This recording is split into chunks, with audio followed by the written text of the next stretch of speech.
if we can, I did want to just try and pick up where we were. I can recap a little bit. You were kind of basically just telling the story of, when you first got out, you got a flyer saying, you can get help from child support, and now the file ends up at Avis's desk and you're discussing it. And I think that's literally where we left off. So Avis, if you wanted to pick up there, like his file Yeah, comes across your desk, you guys are discussing it. Just, I guess, walk us through what you're thinking there, and we'll yeah, we'll jump in that yeah, time yeah. capsule and start there. Yeah. So the file, so we did a debrief. So case managers do a debrief. So they kind of tell me, who the participant is, who's coming. They may give me a name. And so this particular caseworker, who was his caseworker, she said his name. And I said, oh no, David Oxner can't come to nothing I'm doing. No, ma'am. And everybody was like, so, I know we've known each other for years. So I knew David in addiction, not knowing that, not that David was a bad person, right? He had just burnt a few bridges with me, right? And people that were connected to me. So I was just like, I can't. But this young lady stood toe to toe to me and she said, he ready. And so she started to repeat back things that we talked about, that we are here for men and we are here to help men who have child support issues and men who are down and they're fathers. She said, he a father and he need help and he got child support. This is what you said we do. And I said, okay. I told her just like this. I said, your job on the line then. So put your job on the line. And she did. She stood Yeah. up and said, I'll put my job on the line. I guarantee you he gonna do great. So, the whole time I'm like, they reporting out, and I'm like, okay.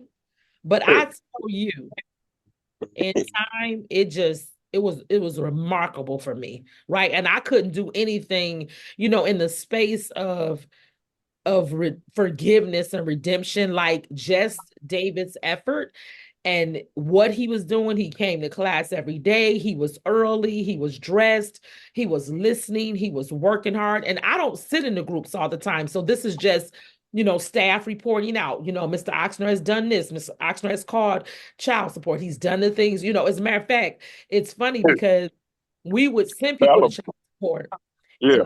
and we said, David, just go on down there. And he said, no, I've been arrested before when I went down there. I'm not going. And that is the story of so many men, right? Of how child support so disproportionately, and I'll say abuse, because it is, abuse Black men when they have child support. And so Toledo was, you know, disproportionately sending Black men to jail 7, 8, 9 years for owing child support, disproportionately taking their driver's license, just giving them a business and being unfair. Like it's on record, it's been proven.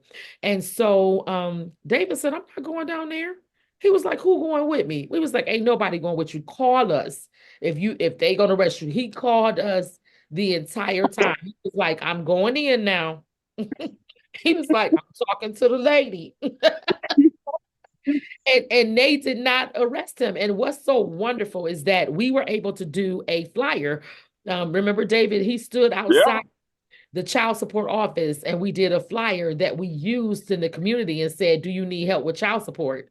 And he was the child support mascot, or whatever, of the help that he's gotten. And he's helped me to be able to do, because of his earnestness and his faithfulness and being committed, we were able to work with child support to now, if a father joins our program now, you don't know this, David, they can get their driver's license back in 24 hours.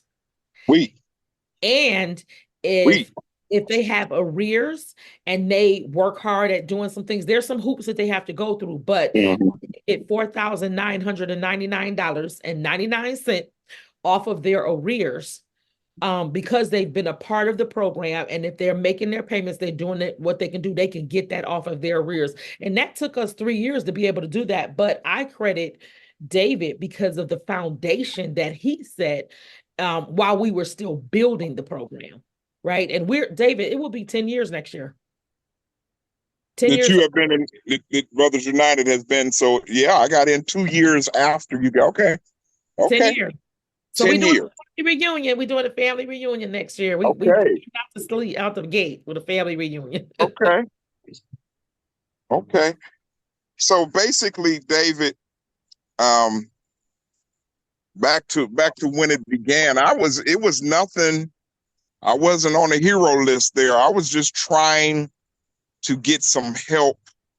And as Avis told you, I was so adamant about not going. You probably didn't know, but you know, a couple of your caseworkers was down there at the door.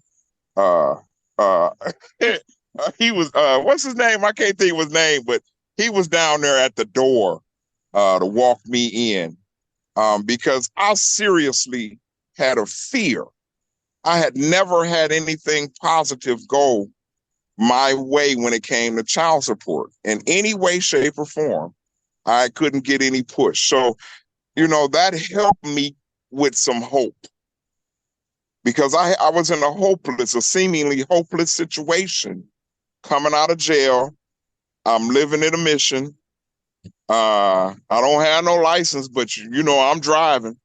Um, you know, I'm trying to do right. I'm trying to do right, but can't get right up until now.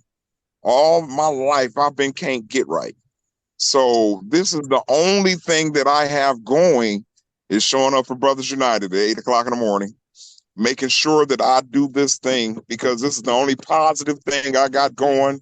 I'd leave y'all and I go to a meeting and I get with my dude Cuddy, and Cuddy would, you know, tour me around the city for the rest of the day, and then I go back to the mission.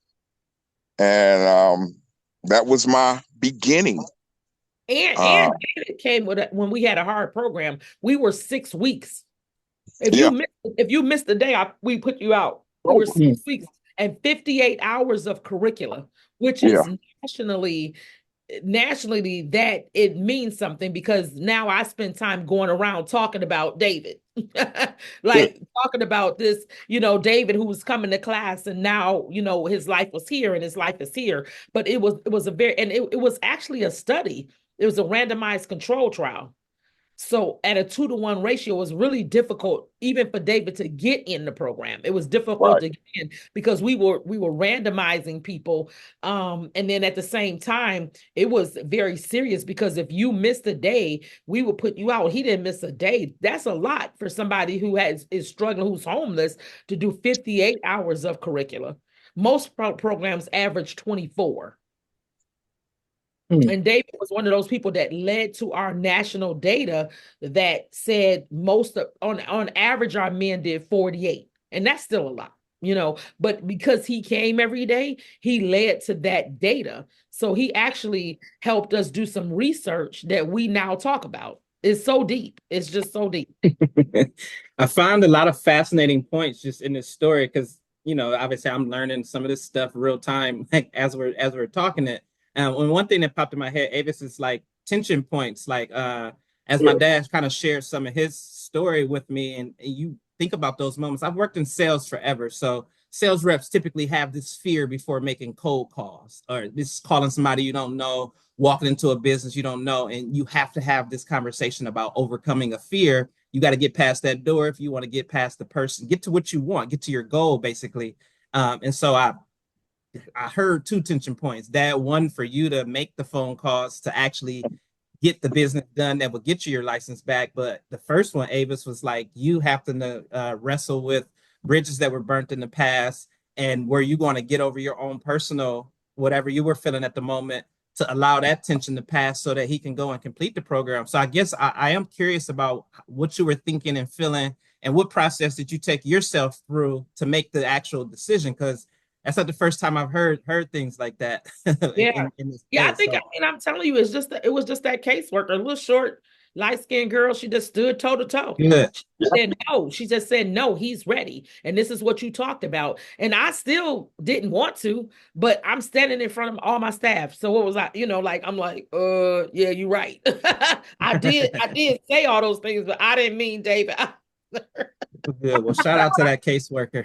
Shout out. I meant I can't everybody even but remember her David. name, but yeah, she came to the mission and did face-to-face interviews with me, man. And she was beautiful. And so when she took that time, she actually came in the mission, man, and it wasn't cool down there, so I really appreciated her. She stuck her neck out. Yeah. And Avis let me know she stuck her neck out. And I pledged I'm not gonna let the young lady down. And so if I could just fast forward to some of the skills that I learned from Brothers United, because they had a parenting class that it was second to none. Talking about finances, talking about changing diapers, talking about communication, talking about co-parenting, not baby mama, daddy, co-parenting. And here it is 8 years later, and I'm co-parenting 24/7. These are not skills that I had before Brothers United. David, I hate to use you as an example, but we talked about some of my poor parenting skills bringing you up. So there are some benefits being reaped from going to Brothers United. That was the first classroom setting where Avis didn't know that, but I couldn't read the first day I started there. My mind was still so garbled that I couldn't read. I didn't know how to pronounce the. So I used that forum to learn how to read again. Wow. Wow. I couldn't, my mind was still, I couldn't form a sentence. I couldn't read. So I sat there amongst the men and they were reading and I was looking and I'd catch it. And I went back to the mission and sat there and I get back on my bunk and try to read because I was feeling pitiful. Wow. But I had a little hope. Yeah. I had a little bit of hope. As you were doing the program, like forgiveness happened. Yeah. Right. Like, I think we didn't even really have a whole bunch of conversation about it. It was just one day I'm like, just bring it in. Like, you was still my dude for real. Like, and sharing in that space to know how proud and how happy, because David dated one of my friends. So dated, married. Yeah, He married. knows. He knows. He knows. So I was like, but I had to really think about, like, and even at that time, put because she loved him like nobody's business, baby. I don't know. I love my husband, I do, but I don't know that I mean, that love was deep, right? And so one day I just sat and said, she would be so happy. She would want me to be happy, and she would be so happy. Who are you to still be mad? Like, because I know her and I know she would be happy and would be there to cheer. And so I just let that go and was like so actually his work was redemptive, which then helped me to forgive.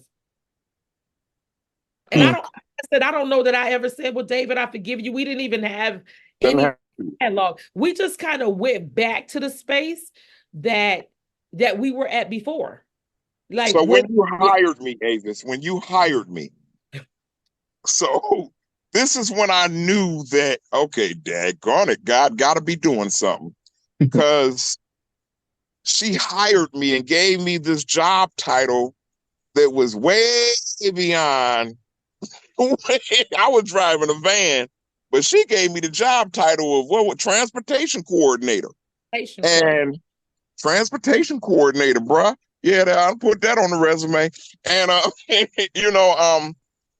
she trusted me with the men in that van. Now, the trust was it was on a real short leash. But I appreciated the trust. Now I ended up quitting. And I'm gonna tell you something. That was a hard quit, Avis. Oh, yeah. That was a hard quit. Because I needed to maintain professionalism, as mad as I was, but I didn't want to hurt nothing. You know what I mean? You didn't. And I was grateful for the process, because I was like, really, for real, David, where you are and where you ended up, to be able to share and pour into others, it was just part of the process. Right. You know, it says all things work together for good, right? It was just part of the process, and it was hard, but it was part of the process to build where you are now, right? At the capacity of being able to speak to those men. Rough, this is when now listen, Dave, it wasn't like we had like, we got dudes coming on the van with guns. Yeah, this is before COVID, We're and working. I'm literally patting folks down 15 deep in the van. 15. Literally 15 deep, patting folks down. Everybody smell like weed. Crossing gang lines. Gang lines. I'm going into gang territory. I'm going to the Cherry Woods. Literally, they know me by name and face still today in the Cherry Woods because I ended up working at Seaway. And you brought from the Brother Natty. The city still remembers because we were neutral. We were neutral across the board, and it's I don't know any other program like that now to this day. This neutral. And they're able to go to every side of town, never been fired upon. Now, I done had to disarm a couple of people. Man, you can't get on the bus. But I need, man, dude, with such and such and him. I said, he ain't got nothing on him. Right. I tell you what, I put him in the front seat. You get in the back seat. We be cool. Man. And that's the kind of conversations that were going on just to get on the van every day. Yeah, and it wasn't a light work because David would get up at 6 o'clock in the morning to get people to us by 9. By 9. Yeah, traveling. So it's hard work. Yeah. Foundation. I don't think I was aware of how grueling a job that was. Obviously, It was intense, bro. That was intense. But I learned all the skills that I use today in my case management. I use those skills in the classroom. I use those skills as I was when I was a drug and alcohol counselor. I learned how just because you shouting and mad, you really hurt, bro. You need an answer. You just don't know how to ask me. I learned a lot of lessons on that van dealing with men. And when a boy is in the presence of a real man, that boy falls in line every single time. He may buck, but he gonna fall in line because he sees the example that he needs. I found that out driving that van.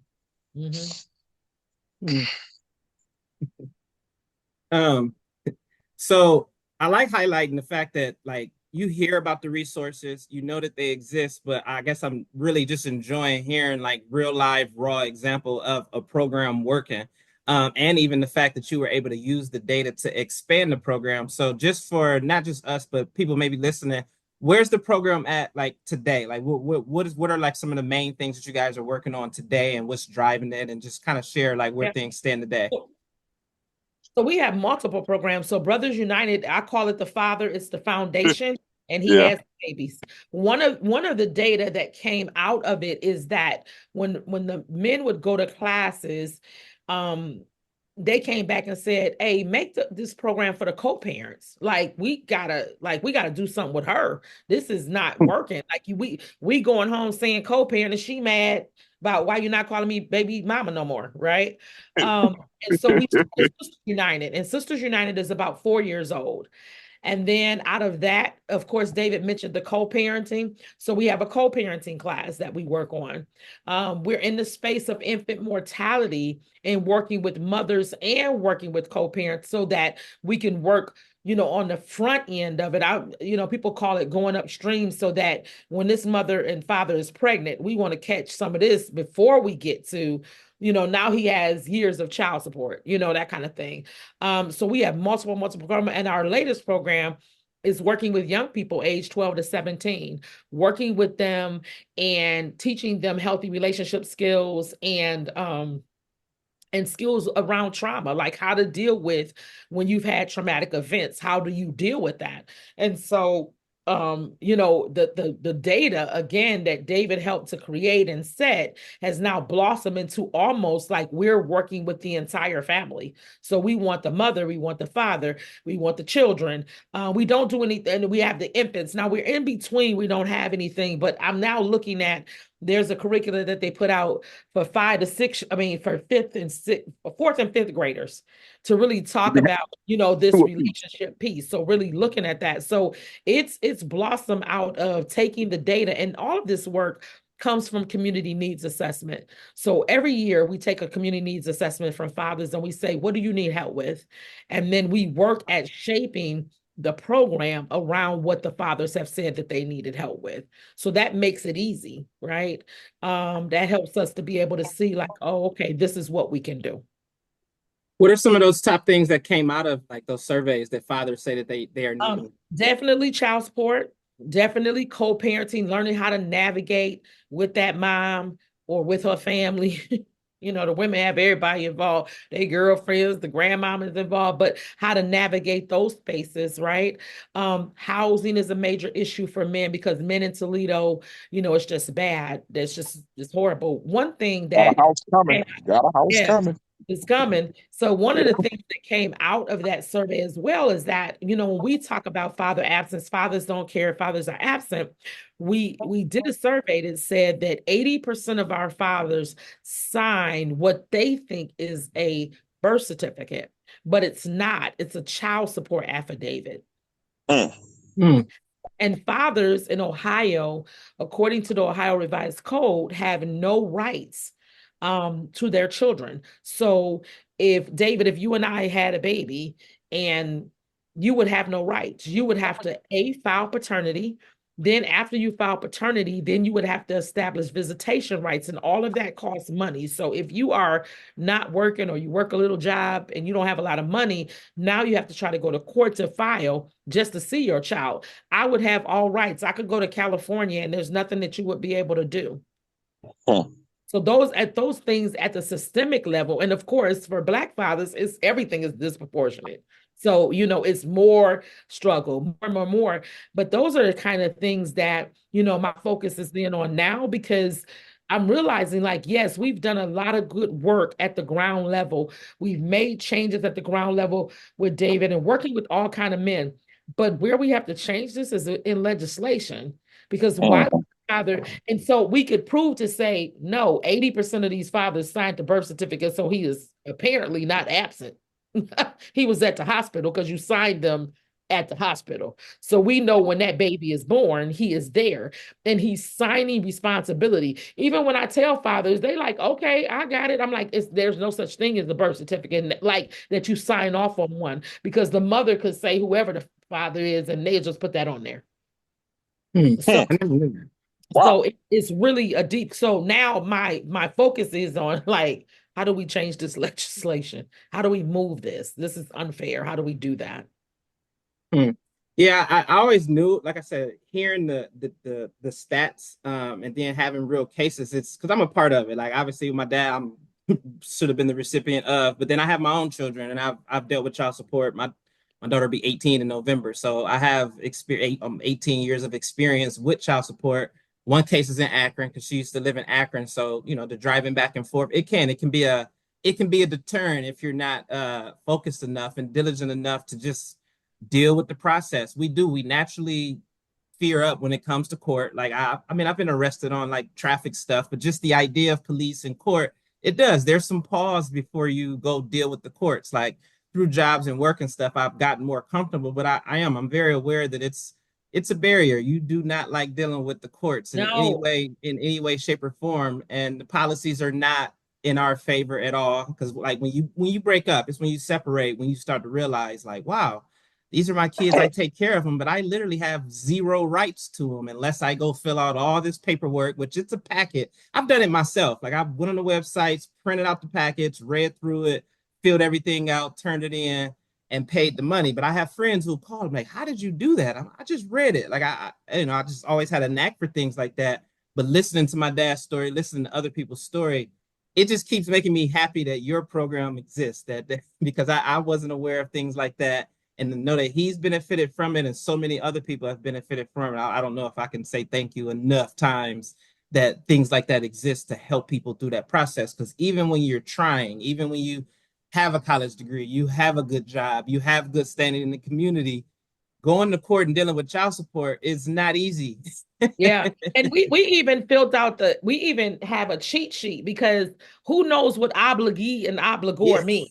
So we actually like put your name right here because one of the things we were doing, Yeah. at first we were just handing the guys the paper, like fill that out. And then we were like, they not filling it out. And I'm like, why aren't y'all filling it out? They like, we don't even know what this means. And I was like, oh my God. So then we were like, make a cheat sheet so that you get the paper, you got to put your name here, put her name here, right? And also kind of giving people information about the process. Like we know that it's not fair. We know that it looks like this because child support wasn't even written for people who co-parent.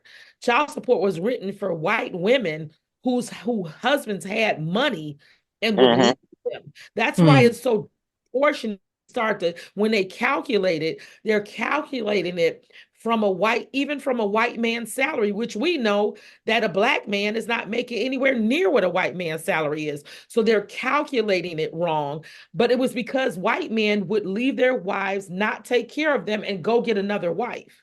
Well, Right. we haven't historically done that. We haven't historically gotten married. We used to get married. Let me not say historically, but there's since the 1970s, we are co-parenting. We're not getting married. We're co-parenting. We're staying together, but we're not getting married. And so that's a whole nother dynamic, right? So it's just those kind of things like that. Just education is everything. Because once David was educated, he never came back and said, I'm not paying them nothing. I'm not doing nothing. He just figured it out. Like, okay, Yeah. I can pay this. I got to do this little bit and I could do this. And what else can we do, right? And David, I don't even know if you were benefited from that arrears program, but you should go back and I'm gonna send you Anita's number and go back and tell her to take that I money. thank you. Yeah, I need that. Yeah, I need that Yeah, $5,000 up off mine. Yeah, because that's yeah, all I and have she is will do arrears. that. And she will do that. I'm sure you She qualify. So will. I'll send you the information. You can Yes, thank you. and this is the other thing that's so crazy about Brothers United. We never go away. And Toledo is such a small town. It's a small town with big city issues, but you're about one or two steps away from not knowing somebody, right? That it'll do is the connector. But I knew when we started to do this work, so many people gave me trash about doing a randomized control trial on Black people. You shouldn't do it. And it has its pros and cons. But I knew living in Toledo that it would work. I was like, it can work in Toledo for sure, because we're so close. But the thing of it is that we don't lose sight. I see David out at events. Sometimes David rocking his Brothers United shirt, but he working for Brother Newsome with the sounds, but he wearing his Brothers United shirt, right? Yeah. And he's representing, that fatherhood is important in this community and that fathers matter and that they can be seen at different venues and that he helps to shed not the negative light because we know we have all this negative light. Black fathers don't care, they absent, they don't, all those negative things. But when he's out working and he got his shirt on, somebody is like, oh, okay, bet, like he working. So we changed the narrative. And that's the biggest piece is to come in and just change this narrative, especially as it relates to Black fathers. Yeah. That's huge. That's like our main reason of doing this. There's one in every family has pretty much come from that is like, I want to contribute to narrative change. Like we're benefiting from personally being able to patch up our relationship. Our family's benefiting from it. And quite naturally, we want to try and spread and share as much as we can because you've stated a lot of things that I'm in the crust of all of that. Like I'm part of that generation where everybody's not getting married, but we are active in our kids' lives. Like everybody I know is either they're co-parenting in some way or they're still together. There are a lot of fathers around. And this stuff is that next layer. It's like, how do I navigate the courts, child support, co-parenting agreements, shared parenting? What does finances look like in this situation? This is the crust of what's really going on right now. We're not still chasing this ideal of like, family, picket fence. And it just didn't work out that way because we're still working through a lot of our traumatic issues to solve how to actually be in healthy relationships. So I really enjoy like this conversation and that you have the statistics that match like the real life of, of what we've been dealing with. Dad, did you have anything else on your brain or anything that you've been thinking about that's come up on you as we've been having this discussion? No, just to wrap it up in a nutshell, just to bring it back into a nutshell, it was one of your things is God's timing. And as you got to talking about God's timing, I'm always thinking about everything kind of happened in God's timing. Even when I got hired, I got turned down twice before they hired me. And, at Brothers United, and I was the face of the daggone franchise, but